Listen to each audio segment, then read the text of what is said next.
Muy bien, nuevamente buenos días a todos.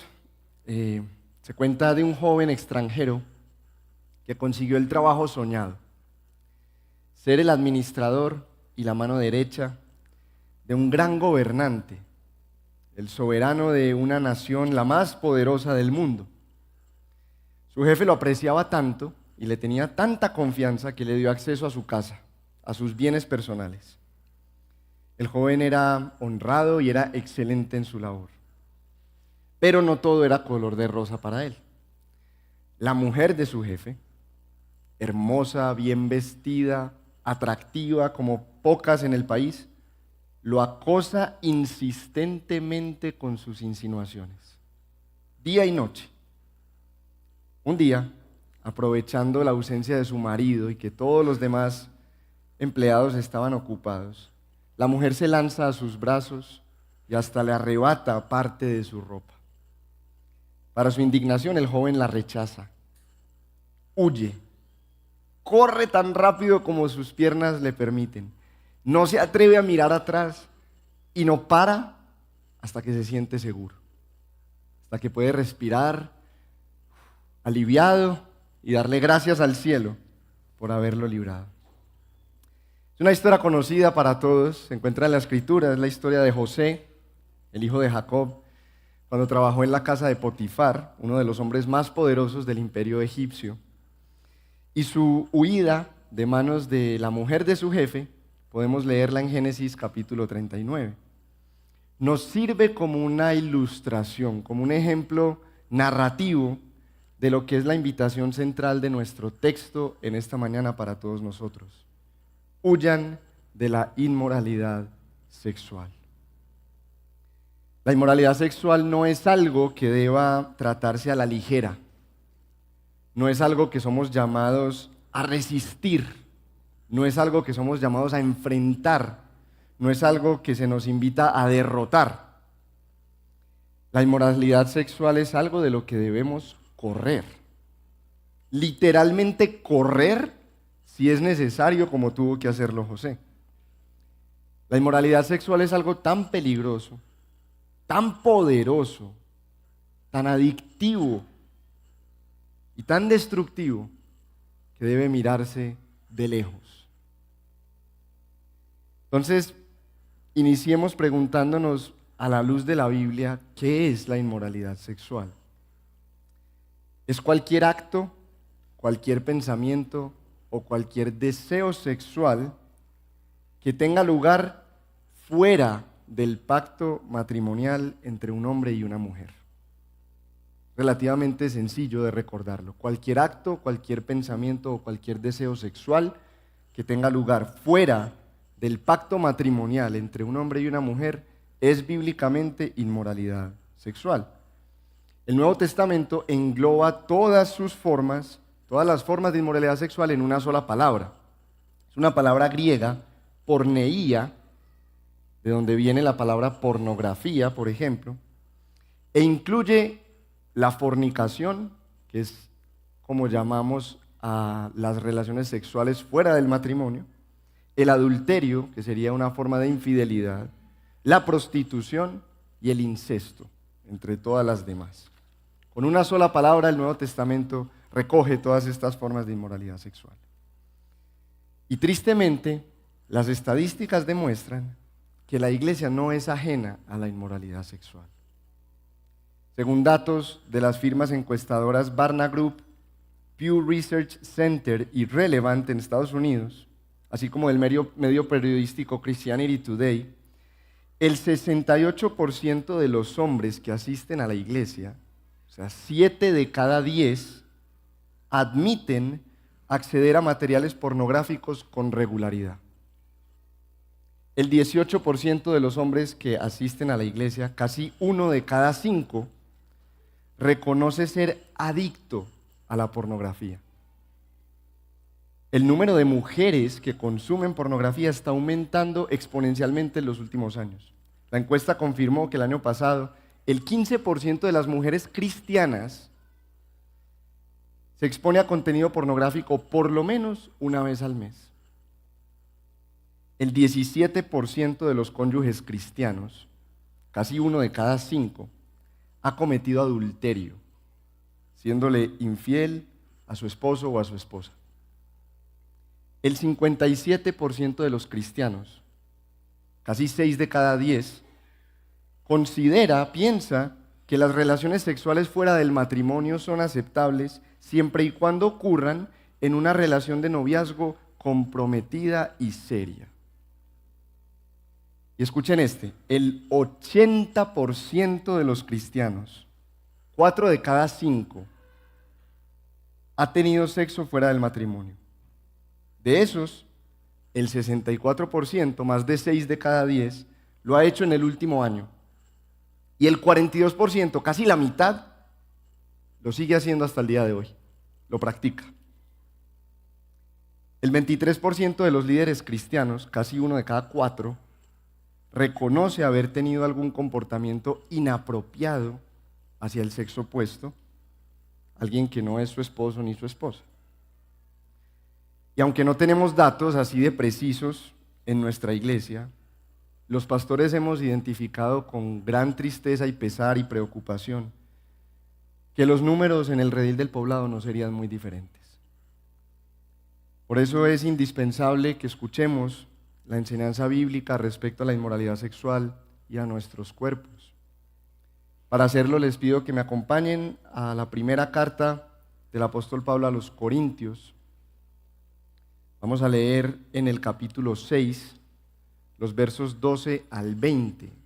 Primera a los Corintios, capítulo 6, versos 12 al 20.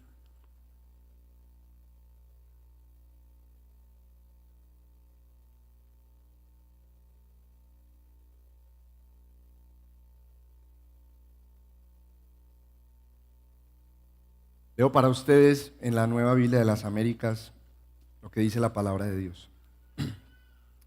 Todas las cosas me son lícitas, pero no todas son de provecho. Todas las cosas me son lícitas, pero yo no me dejaré dominar por ninguna. Los alimentos son para el estómago y el estómago para los alimentos, pero Dios destruirá a los dos. Sin embargo, el cuerpo no es para la fornicación, esa es la palabra porneía ahí, sino para el Señor, y el Señor es para el cuerpo. Y Dios, que resucitó al Señor, también nos resucitará a nosotros mediante su poder. ¿No saben que sus cuerpos son miembros de Cristo? ¿Tomaré acaso los miembros de Cristo y los haré miembros de una ramera? De ningún modo. ¿O no saben que el que se une a una ramera es un cuerpo con ella? Porque Él dice, los dos vendrán a ser una sola carne. Pero el que se une al Señor es un espíritu con Él. Huyan de la fornicación. Otra vez, porneía. Huyan de la inmoralidad sexual. Todos los demás pecados que un hombre comete están fuera del cuerpo, pero el fornicario, o el sexualmente inmoral, peca contra su propio cuerpo. ¿O no saben que su cuerpo es templo del Espíritu Santo que está en ustedes, el cual tienen de Dios, y que ustedes no se pertenecen a sí mismos, porque han sido comprados por un precio? Por tanto, glorifiquen a Dios en su cuerpo y en su espíritu, los cuales son de Dios. El mandato de este texto es muy directo y muy claro. Debemos huir de la inmoralidad sexual. Pero empecemos preguntándonos por qué huir, porque es necesario huir. Y la razón, la primera, es porque estamos ya inmersos en una cultura sexualmente inmoral e impura. Para nadie es un secreto que la sociedad en la que nosotros vivimos es una sociedad hipersexualizada. Estamos rodeados de estímulos sexuales por todas partes. Las industrias de la publicidad y del entretenimiento están saturadas de imágenes sexuales y eróticas. Las películas y las series, los videojuegos y los anuncios, las redes sociales y los videojuegos, la música y la literatura, hasta los periódicos y los noticieros cada vez publican más contenido sexual de manera más abierta. Parece que no tenemos escapatoria en la cultura. Y el mayor peligro que esta ubicuidad de la sexualidad, es decir, que la sexualidad esté en todas partes, el peor peligro que tiene para nosotros es muy sutil. Y es que nos hace tratar el sexo y por consiguiente la inmoralidad sexual y los pecados sexuales como si fuera algo trivial. Nos familiarizamos tanto con el sexo que empezamos a tratarlo como si fuera poca cosa, como si fuera algo común y corriente. No lo es. Nos acostumbramos y nos entretenemos tanto con los pecados sexuales que nos hacemos insensibles y ya no percibimos su gravedad. Ya no nos impresionan, ya no nos escandalizan, ya no corremos de ellos, sino que muchas veces los incorporamos a nuestra vida. Incluso los cristianos, como demuestran las estadísticas. Los corintios estaban cometiendo el mismo error que nosotros muchas veces cometemos: tratar el cuerpo y por lo tanto el sexo como si fuera algo desechable, pasajero. Y lo hacían por las mismas razones que nosotros generalmente lo hacemos, por las influencias de la cultura en la que vivimos, pero también por la sobreespiritualización de la fe, por entender la fe cristiana solamente en términos espiritualizados. Muchos cristianos en Corinto piensan como nosotros, que el cuerpo y el alma van por caminos distintos. El cuerpo para la tumba y el alma para el cielo. Muchos corintios pensaban así y muchos cristianos aquí piensan así también. En Corinto la prostitución proliferaba, estaba por todas partes, era fácilmente accesible, era legal, además era común, socialmente aceptada, incluso se usaba en ritos y prácticas religiosas. Y nuestra Medellín no está menos saturada de inmoralidad sexual que Corinto. Nuestra Medellín no tendría nada que envidiarle en términos inmorales a la antigua Grecia. Hace un par de años leí un reportaje que decía que en la ciudad de Medellín, solamente en la ciudad de Medellín, hay más de 27.000 modelos webcam. 27.000. Para que tengamos una idea de la magnitud, eso es más de la mitad del aforo del estadio Atanasio Girardot.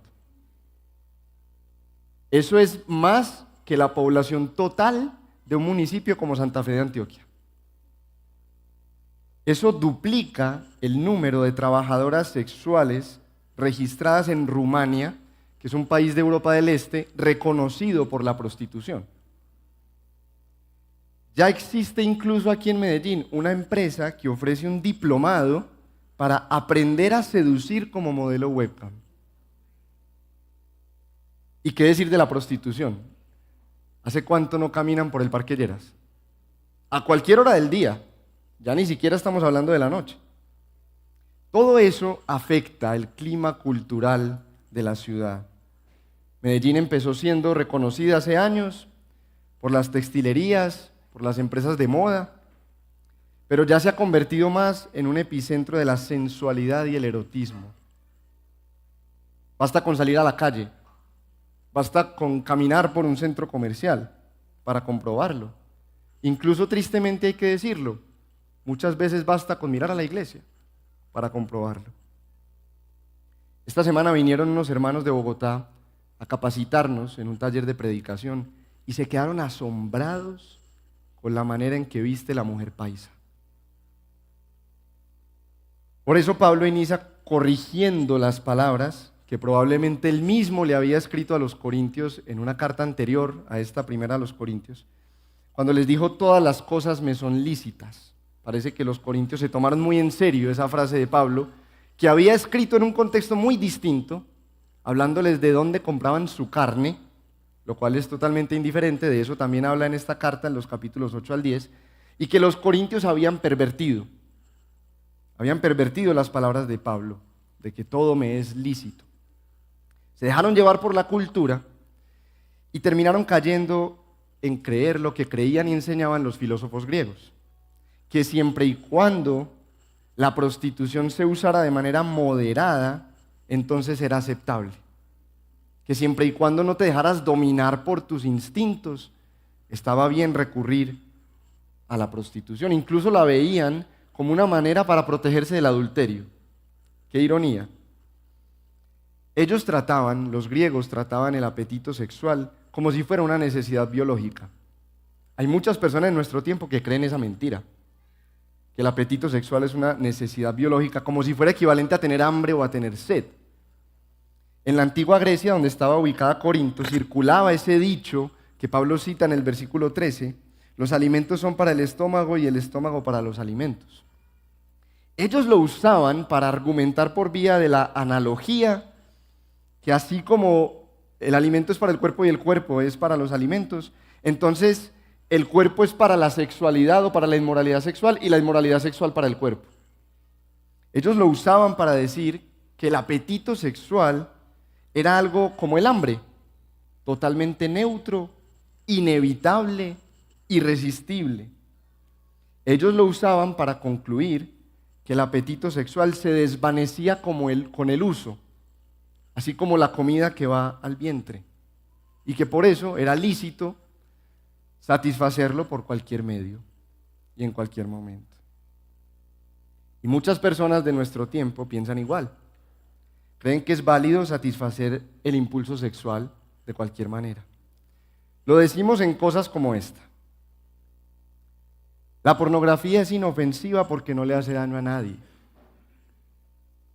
El adulterio no es gran cosa si se practica moderadamente.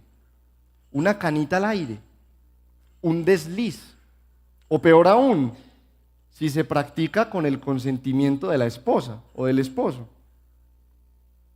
La masturbación no puede ser mala porque se siente muy bien. Además, yo veré qué hago con mi cuerpo. Nosotros tenemos relaciones sexuales sin estar casados porque realmente nos amamos y tenemos una relación muy seria. Entonces está bien fornicar. La castidad no tiene sentido porque es imposible refrenar las hormonas. Si tengo estos deseos sexuales, ¿cómo no los voy a poder satisfacer? ¿Virginidad hasta el matrimonio? No, eso era antes. Y entonces, ¿cómo nos vamos a conocer de verdad para saber si nos casamos o no? El ideal bíblico de pureza sexual es totalmente inalcanzable y utópico en nuestros días. Los tiempos han cambiado. Y muchas otras cosas similares. Y no vamos a negar que hemos pensado al menos una de esas frases, sino más, o que las hemos escuchado comúnmente. Pero Pablo está corrigiendo precisamente esas ideas. Pablo está diciendo que el cuerpo no es tan desechable como creemos. Que el acto sexual específicamente no puede tratarse como si fuera un almuerzo o como si fuera una ida al baño. Es sagrado. Nuestros cuerpos fueron hechos para la eternidad. Para los cristianos, el fin del cuerpo no es la pudrición en la tumba, es la eternidad. Miren el versículo 14. Y Dios, que resucitó al Señor, también nos resucitará a nosotros mediante su poder. La resurrección corporal de Cristo es la garantía, la evidencia y el anticipo de nuestra propia resurrección corporal. La resurrección no es un evento espiritual que ocurrió en el momento en el que creímos. La resurrección ocurrirá el día final, cuando Jesucristo vuelva a juzgar a los vivos y a los muertos. Es verdad que nuestros cuerpos serán cambiados, que hay elementos discontinuos entre ese cuerpo futuro y el que tenemos ahora. Pero también es verdad que hay elementos de continuidad, que algunos aspectos de nuestros cuerpos permanecerán en la eternidad. Entonces, hermanos, tengamos cuidado con esas ideas sobre espiritualizadas de la fe cristiana y de la salvación. Recordemos lo que decíamos la semana pasada.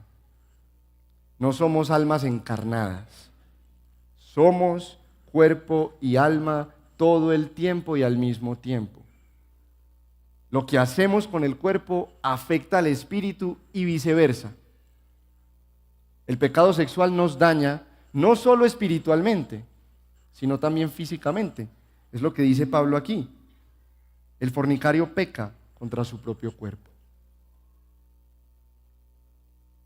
Debemos huir de la inmoralidad sexual, en segundo lugar, porque estamos unidos a Cristo. Es lo que Pablo dice en los versos 15 al 17. La iglesia es como un colectivo, el cuerpo de Cristo. Somos los cristianos su representación visible ante el mundo, los agentes de su misión. Los creyentes demostramos visiblemente cuando estamos reunidos, viviendo en comunidad, la realidad del reino de Dios, de la nueva humanidad que surge del Evangelio de Jesucristo. Pero la iglesia está compuesta de individuos, de personas. En ese orden de ideas, nuestros cuerpos individuales son los miembros del cuerpo colectivo de Cristo. Es lo que dice el versículo 15. ¿No saben que sus cuerpos son miembros de Cristo? Cada uno de nosotros, con todo su cuerpo, es una parte del cuerpo de Cristo. Es uno de sus miembros. Así como los ojos, las manos o los pies son miembros de nuestro cuerpo. Y aquí sale el lenguaje de la membresía de la iglesia, por ejemplo. Entonces Pablo está haciendo referencia a la doctrina de la unión con Cristo, en los versos 15 y 17, para decirnos que por medio de la fe los cristianos somos uno con Jesús por medio del Espíritu Santo.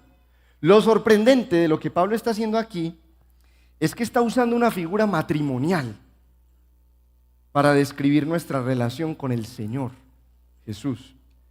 Dice que estamos unidos a Jesús, así como el hombre se une, y ese unir tiene hasta una connotación sexual con su mujer para hacer una sola carne. Los cristianos estamos unidos con Cristo de la misma manera en que un hombre y una mujer casados exhiben su unión en el acto sexual. Es así de cercano, es así de íntimo, es así de inseparable. Es así como el hombre se une a su mujer para hacer una sola carne con ella. Por eso la cita de Génesis 2:24 ahí es tan significativa. Entonces, nuestra unión con Cristo es espiritual, es mística, pero se expresa por medio de nuestro cuerpo consagrado a Él. Es la misma lógica que nos recordaba el pastor Federico con la cena. Realidades espirituales que se pueden tocar por la representación física. Nuestra unión espiritual con Jesús se expresa, se demuestra por nuestro cuerpo consagrado a Él. Por eso tiene sentido que Pablo pregunte y responda de ninguna manera que cómo es posible entonces tomar los miembros del cuerpo de Cristo, los cuerpos de los cristianos, arrancarlos del cuerpo de Cristo y juntarlos con una ramera, con una prostituta. Por eso él dice de ningún modo, eso es inconcebible. La inmoralidad sexual que cometemos con el cuerpo es adulterio espiritual contra el Señor, nuestro esposo. El cuerpo es para el Señor y el Señor es para el cuerpo, corrige Pablo a los Corintios aquí en el verso 13. Por eso es que la inmoralidad sexual no puede existir en el creyente, porque nuestros cuerpos no pueden estar unidos a Cristo y a una ramera al mismo tiempo. ¿Cómo los vamos a arrancar de un lado para unirlos al otro? Eso es mutuamente excluyente, o estamos unidos a Cristo o estamos separados de Él. La implicación aquí es muy seria, porque entonces quiere decir que la práctica de la inmoralidad sexual cuestiona la identidad de una persona como verdadero hijo de Dios. Así lo dice Pablo a otra iglesia, porque esta es la voluntad de Dios, su santificación. Es decir, que se abstengan de inmoralidad sexual, que cada uno de ustedes sepa cómo poseer su propio vaso, o cuerpo o esposa, en santificación y honor, no en pasión degradante como los gentiles que no conocen a Dios. Primera a los Tesalonicenses 4, 3 al 5. O sea que la práctica de la inmoralidad sexual puede ser señal de que no conocemos a Dios. Puede ser señal de que nosotros no somos realmente cristianos, de que no estamos unidos a Él. Porque ¿cómo podemos estar unidos a Cristo y desmembrarlo para unir sus miembros a una ramera? O como mínimo, la práctica de inmoralidad es una traición a nuestro amante. Con razón la palabra porneía también se traduce a veces en sentido figurado como idolatría, completamente opuesto a la adoración a Dios. La inmoralidad sexual es un fruto de andar en la carne, según Gálatas 5, no de andar en el Espíritu. Debemos huir de la inmoralidad sexual, en tercer lugar, porque Dios nos compró para sí mismo, para su propia gloria. Precisamente por estar unidos a Cristo, los creyentes pertenecemos a Él. Como un esposo y su esposa se pertenecen el uno al otro. Somos su propiedad, Él es nuestro dueño. Pero no solo el dueño de tu corazón, como a veces usamos ese lenguaje medio romántico, el dueño de tu cuerpo también, el dueño de todo tu ser. El lenguaje de comprar, que Pablo usa en el verso 20, está conectado con el concepto de redención. La redención era liberar a alguien de su esclavitud o de su servidumbre por medio del pago de un precio. Probablemente Pablo está usando el término aquí a propósito, porque la mayoría de las prostitutas en Corinto eran esclavas.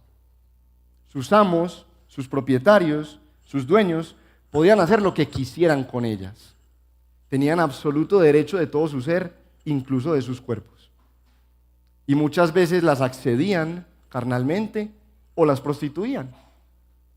Probablemente Pablo está jugando con ese contexto para decirle a los corintios: asimismo los cristianos tenemos un dueño, y a nosotros fuimos comprados por Cristo y Él tiene derecho sobre todo nuestro ser, incluyendo nuestro cuerpo. Fuimos redimidos a precio de sangre. No es verdad eso de my body, my choice, mi cuerpo, mi decisión. Pertenecemos a Jesús, quien lejos de explotarnos y de abusarnos, nos devuelve nuestra dignidad, nos devuelve nuestra humanidad. Y Él nos hace suyos, Él nos adquiere, Él nos compra con un propósito específico: honrarlo, como dice aquí el lenguaje de nuestro texto, glorificar a Dios. Nuestro dueño nos ha apartado para un propósito santo, nos ha consagrado. Él mismo viene a habitar dentro de nuestros cuerpos y los convierte en un templo, en un lugar de adoración, en un medio de adoración. Si tú eres cristiano, si tú eres cristiana, tu cuerpo es un lugar donde el cielo y la tierra se encuentran. Tu cuerpo es un lugar donde lo divino y lo humano interactúan. Si tú eres cristiano o cristiana, tú debes glorificar a Dios con tu cuerpo y no solo con tu espíritu. Pero es que pensemos en esto: nunca podemos glorificar a Dios solo con nuestro espíritu. O dime alguna actividad espiritual que tú puedas hacer aparte de tu cuerpo. Para orar necesitas tu cuerpo. Aunque no muevas los labios, necesitas tu cerebro para pensar. Realmente no hacemos nada que sea espiritual separados de nuestro cuerpo. Tú no puedes orar sin tu cuerpo, tú no puedes adorar sin tu cuerpo. Como dice Dallas Willard, el cuerpo es el vehículo de la espiritualidad. No llegas a ningún lado espiritualmente sin tu cuerpo. Pero notemos el punto de Pablo aquí, que no es solamente esto. Él está diciendo que no solo adoramos a Dios con nuestros labios, que no solo adoramos a Dios con el cuerpo cuando le cantamos alabanzas, o cuando alzamos las manos para exaltarlo, o cuando nos arrodillamos reverentes delante de Él. No solo glorificamos a Dios con el cuerpo cuando usamos nuestros pies para ir a anunciar buenas nuevas, o nuestras manos para servir al necesitado, sino que también adoramos a Dios con nuestros cuerpos cuando nos apartamos de la inmoralidad sexual y mantenemos la pureza del templo del Espíritu Santo. Porque es que este es el verdadero pecado de la inmoralidad sexual. Es tomar nuestros cuerpos consagrados, habitados por Dios, apartados para un uso santo de adoración, y contaminarlos, profanarlos. La inmoralidad sexual es una profanación del templo de Dios. Tan infame y tan escandalosa como fue sacrificar un cerdo en el atrio del templo de Jerusalén por parte de Antíoco Epífanes. Entonces, en conclusión, debemos huir de la inmoralidad sexual, porque vivimos inmersos en una cultura sexualmente impura e inmoral. Y porque a pesar de que la cultura no la entienda así y piense que la sexualidad es algo desechable y trivial, nosotros estamos unidos a Cristo. Él nos compró en cuerpo y alma y por eso debemos glorificar a Dios. Y por eso podemos glorificar a Dios también. Entonces, ¿por qué tantas veces no lo hacemos? ¿Por qué no huimos, corriendo si es necesario, de la inmoralidad sexual? ¿Por qué la toleramos? Aunque sea secretamente. ¿Por qué le damos la bienvenida? ¿Por qué la acariciamos en vez de cortarle la cabeza? ¿Cuál es nuestro problema? Es el mismo de los corintios, porque al parecer ellos no sabían algunas cosas importantes. Si notaron que Pablo les pregunta 3 veces, no saben. Verso 15. No saben que sus cuerpos son miembros de Cristo. Verso 16. No saben que el que se une a una ramera es un cuerpo con ella. Verso 19. No saben que su cuerpo es templo del Espíritu Santo. Nuestro problema es ese, que no sabemos. Que no sabemos estas 3 cosas. O que no sabemos lo que Pablo venía diciéndoles antes, en los versículos inmediatamente anteriores, versículo 9, ahí mismo en 1 Corintios 6, o no saben que los injustos no heredarán el reino de Dios. Nuestro problema es ese, que no sabemos que los inmorales serán juzgados. ¿Es nuestro problema un problema de ignorancia? No. Pablo le escribió a la iglesia en Roma, hablando acerca de quienes pervierten el uso del cuerpo, y dijo lo siguiente: ellos, aunque conocen el decreto de Dios, que los que practican tales cosas son dignos de muerte, no solo las hacen, sino que también dan su aprobación a los que las practican. Romanos 1:32. Nuestro problema no es de ignorancia, no. Nosotros sí sabemos. Nosotros sabemos perfectamente. Nuestra conciencia nos lo recuerda.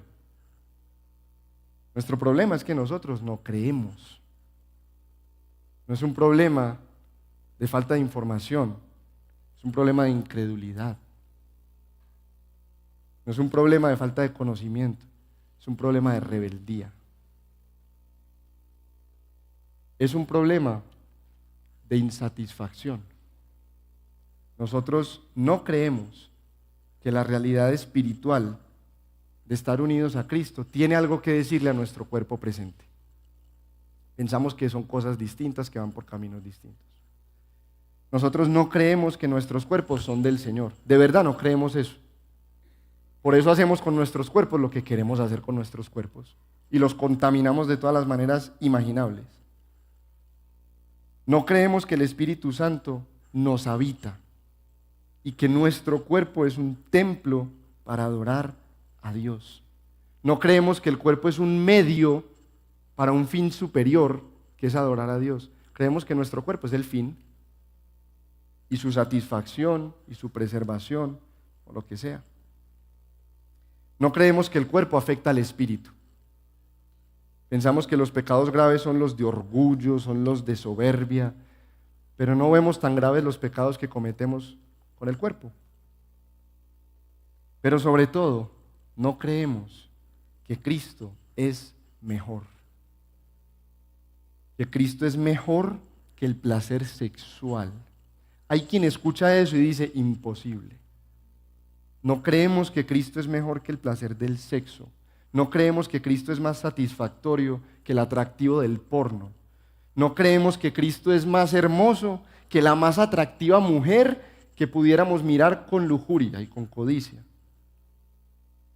No creemos que la aprobación de Jesús bastaría para opacar todas las miradas que buscamos de hombres o de mujeres.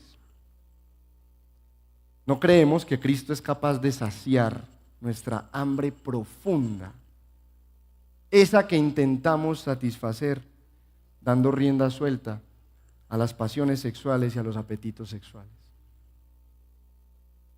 Nuestro problema es un problema de insatisfacción. No creemos que podemos ser libres y entonces nos resignamos a la esclavitud. Esta pasión, esta lujuria, este deseo es demasiado fuerte para mí, me domina, no hay nada que hacer. No creemos que Cristo es tan glorioso y tan supremo como hoy cantábamos acerca de Él. El mismo Pablo describió este problema a esta misma iglesia en Corinto en su segunda carta. Les dijo: el Dios de este mundo, refiriéndose a Satanás, ha cegado el entendimiento de los incrédulos para que no vean el resplandor del evangelio de la gloria de Cristo, que es la imagen de Dios. Segunda a los Corintios 4:4. Nuestro problema es que no vemos ni siquiera el resplandor de la gloria de Cristo, que es la imagen de Dios. Porque si lo viéramos, un resplandor bastaría para saciar estos corazones aparentemente insaciables. Porque no fuimos hechos para nada menos que esa gloria. Y cualquier cosa inferior, es decir, todo lo demás en el mundo y en el universo, será insuficiente. Nuestro problema es un problema de insatisfacción. Pero hay buenas noticias. En el nombre del Señor Jesucristo, dice el versículo 11, anterior a nuestro texto, cualquier persona puede ser lavada, santificada y justificada. Después de preguntar en el verso 9, ¿no saben que los injustos no heredarán el reino de Dios? Pablo dice: no se dejen engañar, ni los inmorales, ni los idólatras, ni los adúlteros, ni los afeminados, ni los homosexuales, ni los ladrones, ni los avaros, ni los borrachos, ni los difamadores, ni los estafadores heredarán el reino de Dios. Y esto eran, en pasado, eran algunos de ustedes, pero fueron lavados, pero fueron santificados, pero fueron justificados en el nombre del Señor Jesucristo y en el Espíritu de nuestro Dios. Cualquier persona, en el nombre de Jesucristo y en el Espíritu de nuestro Dios, puede ser limpia de su culpa, puede ser apartada para un uso santo incluso en su cuerpo, puede ser declarada justa e inocente delante de Dios. Cualquier persona es cualquier persona. Leímos la lista: los injustos, los inmorales, los idólatras, los adúlteros, los afeminados, los homosexuales, los ladrones, los avaros, los borrachos, los difamadores, los estafadores. Tú y yo. Cualquier persona. ¿Cómo podemos ser lavados, santificados y justificados? Viendo la gloria de Dios en el rostro de Jesucristo y creyendo en Él. Confiando plenamente en que esa gloria manifestada en el Evangelio, en la venida del Hijo de Dios al mundo, puro y santo, fue suficiente para rescatar a su esposa infiel, adúltera, prostituida, recobrándola, reclamándola para sí mismo y lavándola Él mismo de su infidelidad y de su impureza. Aquel a quien nosotros desechamos y traicionamos no nos echa fuera ni nos deja perdidos en nuestras pasiones, sino que vino a rescatarnos, llegando hasta lo último, hasta la muerte misma, para hacernos suyos una vez y para siempre, para recuperarnos de nuestro extravío. Si tú crees en Cristo hoy, Tú no serás lo que has sido. Esto eran algunos de ustedes. Si tú crees en Cristo hoy, serás una nueva criatura. Las cosas viejas habrán pasado y todas serán hechas de nuevo. Entonces quisiera, para terminar, dirigirme a todas las personas aquí que no son cristianos, que están de visita, que no se describirían como creyentes. Quiero decirte a ti que si has estado buscando placer en la inmoralidad sexual, es probable que ya te hayas dado cuenta que no te puedes saciar, que siempre necesitas más y que entre más lo persigues, menos te satisface. Ven a Cristo. Jesús puede satisfacerte por completo. Si tú te sientes muy libre porque haces lo que quieres con tu cuerpo, yo quiero que pienses así. Realmente eres esclavo. Esclavo de tus propios deseos, de tus propias pasiones. No puedes no hacer lo que supuestamente tanto te gusta. Eres esclavo. Ven a Cristo porque Él puede hacerte libre de una vez por todas. Tú no fuiste hecho para adorar nada más ni nada menos que Dios. No tienes que adorar tu cuerpo. Ven a Cristo y Él puede hacer de tu cuerpo un templo, un medio de adoración. Pero también quiero decirte, si probablemente sientes culpa o vergüenza, que tú no has pecado tanto como para que Dios no pueda perdonarte. Su gracia es mayor que nuestro pecado. Sin importar lo que has hecho, ven a Cristo, porque su sangre puede lavarte. Y también quiero hablarle al cristiano, hermano, hermana, tú que sigues a Cristo, y dirigirme primero a los hombres. Hombres, hombre que me escuchas. Eres esclavo de la pornografía y de la masturbación. Aquí en la iglesia hay un grupo pequeño de hombres muy valientes que se han atrevido a confesar su pecado y que están luchando por la pureza, que se están atreviendo a creer el evangelio para desafiar toda su desesperanza y encontrar su libertad. Si tú estás esclavizado a la pornografía o a la masturbación, busca a alguno de los pastores, búscame a mí, busca al pastor Federico y te vamos a ayudar con esto. Y no te olvides de la conferencia de hombres del próximo fin de semana. Cautivos.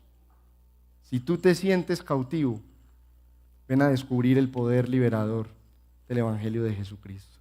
No te vayas hoy sin hablar con el pastor Federico, sin hacer tu inscripción para la conferencia. Mujer, también quiero preguntarte, ¿estás esclavizada por la necesidad de sentirte atractiva, deseada, sexy? Confiesa tu pecado. Ocúpate de tu belleza interna, que consiste en un carácter manso y apacible, que es de gran estima delante de Dios. Tu cuerpo no es para tu propia gloria.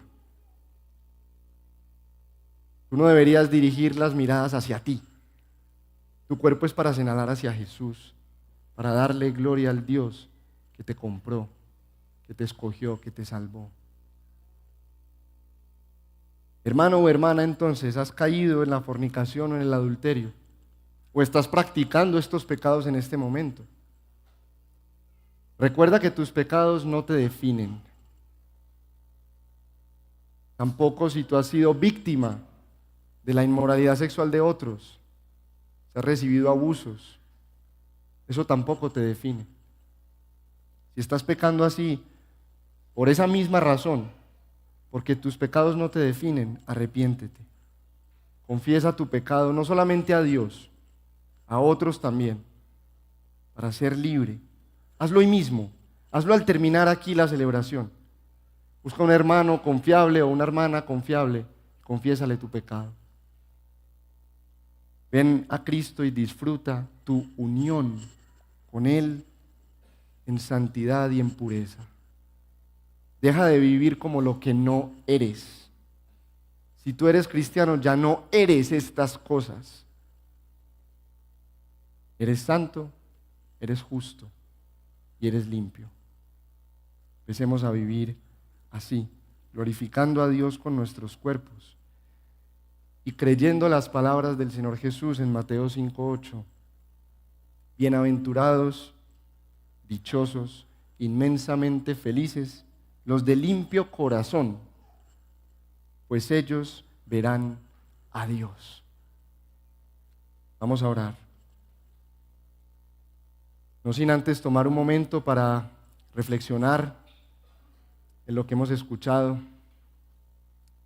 para responder individualmente al Señor, para considerar en tu corazón la manera en que estás empleando tu cuerpo, lo que has creído acerca de él, de la sexualidad, para arrepentirnos delante de él y consagrarnos una vez más a su servicio en fidelidad y pureza. Respóndele al Señor ahí donde estás.